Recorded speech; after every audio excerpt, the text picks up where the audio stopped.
Washington, D.C., January 12, 1990.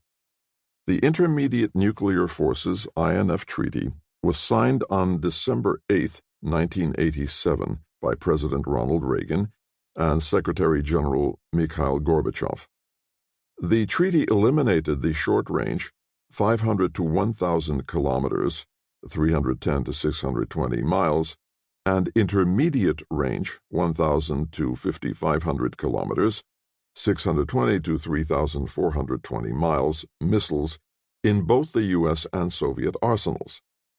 By January 1990, we were well into the second year of treaty implementation, with the initial on-site inspections having begun on July 1, 1988.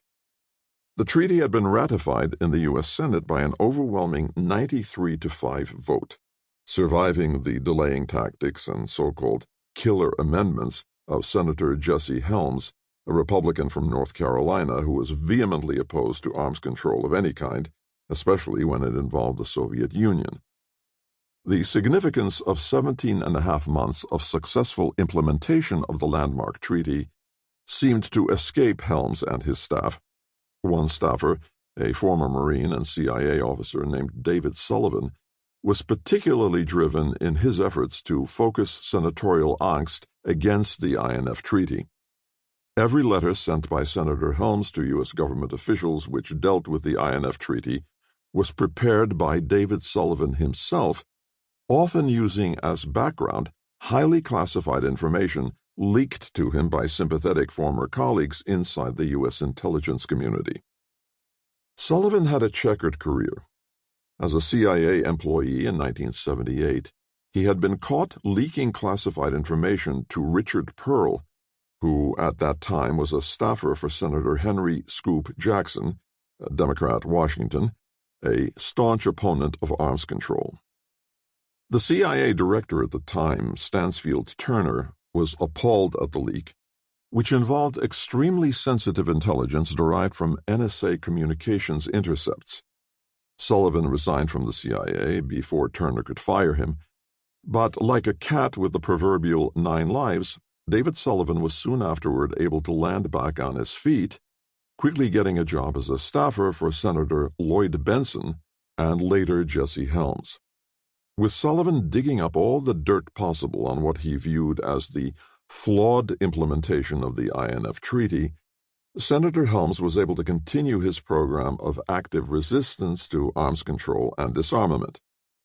The North Carolina Republican had tried his best to derail the INF Treaty ratification process, and having failed was looking to use the specter of Soviet cheating under the INF as a vehicle to stop even more ambitious disarmament efforts being negotiated at that time between the U.S. and the Soviet Union. Helms seized in particular on Cargo Scan, a 9 million electron-volt state-of-the-art X-ray device, referred to in the treaty language as a non-damaging radiographic imaging system, an important item of equipment central to the inspection verification mission of U.S. inspectors stationed outside the main gates of the Votkinsk machine-building plant. The lengthy process involved in making it operational proved to be a boon for Sullivan and Helms. The purpose of Cargo Scan was to permit inspectors to image the second stage of the long-range SS-25 missiles. These, which had been inserted into launch canisters, had precluded visual inspection as they exited the Votkinsk machine-building plant. Cargo Scan provided an essential verification task needed to confirm that the launch canisters did not, in fact, carry the banned intermediate-range SS-20 missile. The first stage of the SS-25 was virtually identical to that of the SS-20, making the second stage the key distinguishing feature. Under the terms of the INF Treaty, Cargo Scan was supposed to be operational no later than 6 months after the treaty entered force.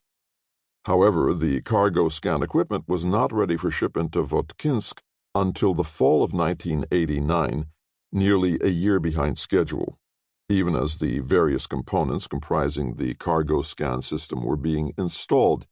Disputes over the technical characteristics of the system centered around its configuration and the data expected to be collected, prevented the Soviets from certifying cargo scan as operational, and in doing so provided grist for the Sullivan-Helms arms control alarm mill.